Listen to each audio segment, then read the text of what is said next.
থেকে সরাইতে চাইছি, দুনিয়ার লোভ থেকে। আজ আমরা জিন্দেগির মাকসাদ বানায় নিছি। জওয়ান বলেন, বুড়ো বলেন, আমি বলেন, আপনি বলেন, আমাদের জীবন শুধু দুনিয়া, অথচ আখিরাত, হাসরের ময়দান, কিয়ামত, পরকাল আমাদের দরজায় কড়া নাড়তেছে। প্রতিনিয়ত আমাদের সামনে যে মানুষগুলো মৃত্যুবরণ করতেছে, এরা যেন আমাদেরকে হাত নেড়ে নেড়ে করা নাইরা নাইরা যেন বলতেছে, আখিরাতের দিকে যাচ্ছি, তুমিও আইসো। ঠিক না? এই জন্য কবর জিয়ারতের দোয়া আছে সালামের সাথে। ওমর ফারুক ভাই নিরা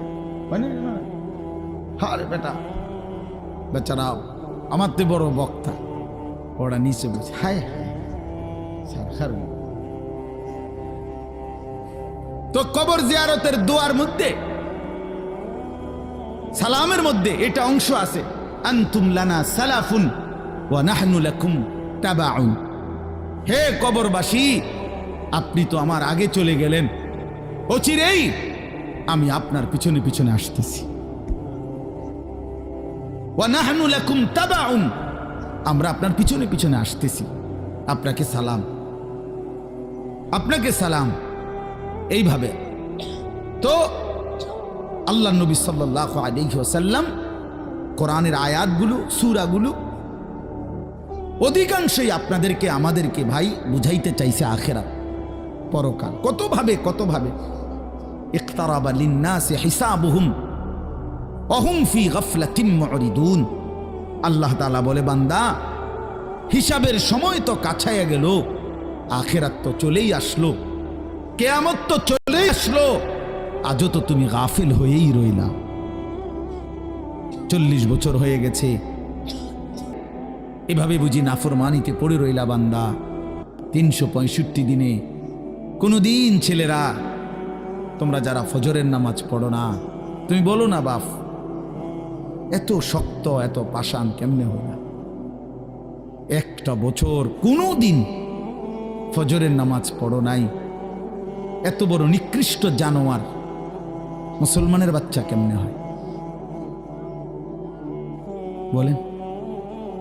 এত বড় জানোয়ার একটা মানুষের বাচ্চা কেমনে হয়? এটা কি পরিমাণ হাইওয়ান, এটা কত বড় হাইওয়ান, এটা কত বড় জন্তু, কত বড় পশু। এক বছর 365 দিনে এই হাইওয়ান কোনদিন ফজরের নামাজ পড়ে না। শুধু এক বছর, খবর নিলে দেখবেন 10 বছর, খবর নিলে দেখবেন 5 বছর।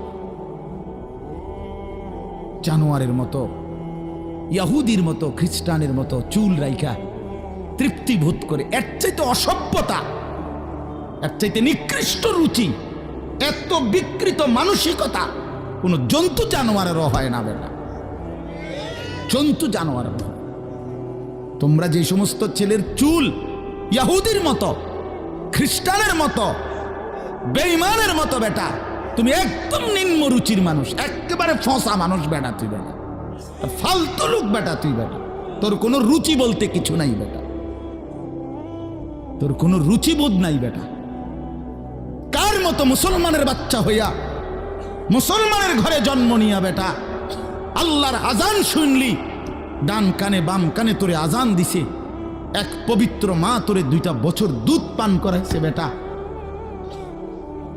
কোন শরমে বেটা তুই ওই বেঈমানদের মতো চুল কাটলি বেটা? ওদের কোনো জাতপাত আছে বেটা? ওদের কোনো ইজ্জত আছে না সম্মান আছে? আল্লাহ তাআলা কোরআনুল কারীমে বলছে, ইন্নামাল মুশরিকুনা নাজাস। কোরআনের আয়াত কিনা?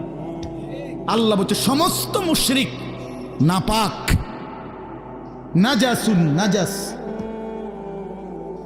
সমস্ত ইহুদি নাপাক, সমস্ত খ্রিস্টান নাপাক, সমস্ত হিন্দু নাপাক, সমস্ত বৌদ্ধ নাপাক, সমস্ত নাস্তিক নাপাক, সমস্ত মুরতাদ নাপাক, সমস্ত বেঈমান নাপাক।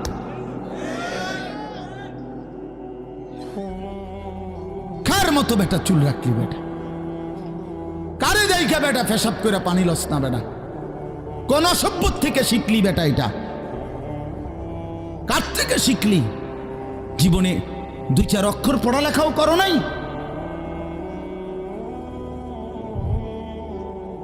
2-4 শব্দ পড়ো নাই তোমরা ছেলেরা?